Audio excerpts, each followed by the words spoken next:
বিশ্বনবীর 11টা বউ ছিল। কয়টা? আরো জোরে কোন? 11টা বিবি ছিল। দাসী ছিল 2 জন। কয়জন? তো মোট হইলো কয়জন? কয়জন? আমরা একজনের জ্বালায় অস্থির, জীবন দিয়া ফেলাম, মইরা যাবো, এরকম অস্থির কথা আমরা বলি, ঠিক কিনা? বিশ্বনবীর স্ত্রী ছিল 11 জন, দাসী ছিল 2 জন। মোট কয়জন? প্রথম বউ হচ্ছে খাদিজা, খাদিজা বিনতে খুয়াইলিদ, 1 নাম্বার, ঠিক কিনা? তারপরে আয়েশা বিনতে আবি বকর, হাফসা বিনতে উমর, জাইনাব নামে 2 বউ, জাইনাব বিনতে জাহাশ, জাইনাব বিনতে খুজাইমা, সাফিয়া বিনতে হুয়াই ইবনে আখতাব, সাউদা বিনতে জামাআ, জুয়াইরিয়া বিনতে হারিস, মাইমুনা বিনতে হারিস, উম্মে হাবিবা রমলা বিনতে আবি সুফিয়ান, উম্মে সালামা বিনতে আবি উমাইয়া। এই 11 জন বউ ছিল। সুবহানাল্লাহ। 2 জন দাসী ছিল। একজনের নাম রাইহানা বিনতে যায়েদ আন-নাদারিয়া, আরেকজনের নাম মারিয়া বিনতে শামউন আল-কিবতিয়া। চিল্লায় পড়েন আল্লাহু আকবার। অনেক ইহুদি খ্রিস্টান নাস্তিকের দলেরা বলে, নাস্তিকের বাচ্চারা বলে বিশ্বনবী নাকি নারী পূজারী ছিলেন, নারীর দেহভোগ করার জন্য এতগুলো বিয়ে করেছেন। কপাল পোড়া, একটা বিয়ে বিশ্বনবী নিজের মন গড়া করে নাই, করেছেন কার আদেশে? জোরে বলেন, কার আদেশে? বিশ্বনবীর প্রথম বিয়েটা যখন বিশ্বনবী করেছেন বয়স ছিল কত? সবাই বলেন। বিশ্বনবীর বয়স ছিল 25 বছর। আর বিয়ে করেছেন খাদিজাকে, খাদিজার বয়স ছিল কত? 40। শুধু 40ই না, এর আগে খাদিজার আরো 2টা বিয়ে হয়েছে। এরকম একটা বয়স্কা নারীকে বিয়ে করেছে তাগড়া 25 বছরের যুবক মুহাম্মদ সাল্লাল্লাহু। বিশ্বনবী যদি নারী পূজারী হতেন, 25 বছর বয়সে মক্কার সবচাইতে সুন্দরী সুন্দরী তরুণীগুলো বিশ্বনবীকে বিয়ে করার জন্য পাগল পাড়া ছিল। বিশ্বনবী জীবনেও নারীদের দিকে চোখ তুলে তাকান নাই। রব্বুল আলামিনের আদেশে তার অন্তরে ইলহাম হয়েছে, খাদিজাকে তিনি প্রথম বিয়ে করলেন। 25 বছরের তাগড়া যুবক বিয়ে করলেন, 2 বার তালাক খাওয়া, অনেকগুলো সন্তানওয়ালা একজন মহিলা, প্রৌঢ়া নারী খাদিজাকে। সুবহানাল্লাহ। 4টা কারণে বিশ্বনবীর এতগুলো বিয়ে হয়েছে। কয়টা? একটা এডুকেশনাল কজ, একটা সোশ্যাল কজ, একটা পলিটিক্যাল কজ, একটা লিগ্যাল কজ। 1 নম্বরে হচ্ছে এডুকেশনাল কজ। জেনে নেন কেন বিশ্বনবী এতগুলো বিয়ে করেছে। মন গড়া করে নাই, আল্লাহর আদেশে করেছে, ঠিক কিনা? 1 নম্বরে এডুকেশনাল কজ। নারীদের বিভিন্ন গোপন মাসালা বিশ্বনবীর কাছে এসে মহিলা সাহাবারা জিজ্ঞেস করতে পারতো না লজ্জার কারণে। এজন্য আল্লাহ বললেন, ও নবী বেশি বেশি বিয়ে করেন, আপনার বউয়ের সংখ্যা হবে 13 জন। মদিনার সব মহিলা সাহাবীগুলা এসে আপনার বিবিদের কাছ থেকে মাসালা শিখে যাবে। লজ্জাকর মাসালাগুলো নবী আপনার কাছে এসে জিজ্ঞেস করা দরকার নাই, আপনার বিবিদেরকে আপনি শিখাবেন, আর বিবির কাছে এসে এসে মদিনার মহিলা সাহাবারা শিখে ইসলাম প্রচার করবে। চিল্লায় করুন আল্লাহু আকবার। এটা হচ্ছে 1 নাম্বার কারণ এতগুলো ওয়াইফ হওয়া। 2 নাম্বার কারণ হচ্ছে সোশ্যাল কারণ। আমার নবী সামাজিক ছিলেন।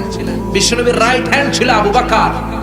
এইজন্য ডান হাতটাকে শক্ত করার জন্য আবু বকরের মেয়েকে বিয়ে করলেন। বিশ্বনবীর বাম হাত ছিল সাইয়েদনা ওমর, বাম হাতটাকে আরেকটু মজবুত করার জন্য ওমরের মেয়ে হাফসাকে বিয়ে করলেন। ইসলামের 4 জন খলিফার 2 জন বিশ্বনবীর শ্বশুর, বাকি 2 জন বিশ্বনবীর জামাই। সুবহানাল্লাহ। আবু বকর কিন্তু বিশ্বনবীর শ্বশুর, ওমর ফারুক কিন্তু বিশ্বনবীর, আর উসমান আর আলী ছিলেন বিশ্বনবীর জামাই। সুবহানাল্লাহ পড়েন। 2টা কারণ, একটা এডুকেশনাল, একটা গেল সোশ্যাল। 3 নম্বরে হচ্ছে পলিটিক্যাল কজ, রাজনৈতিক কারণে। বিশ্বনবী ইহুদিদের দুর্গ খায়বারে আক্রমণ করেছেন। আল্লাহু আকবার। খারিবাত খায়বার, খায়বার ভেঙে চুড়ে মেসাকার করে দিয়ে ইহুদিদের সাথে যুদ্ধে বিশ্বনবী বিজয় লাভ করে ফেললেন।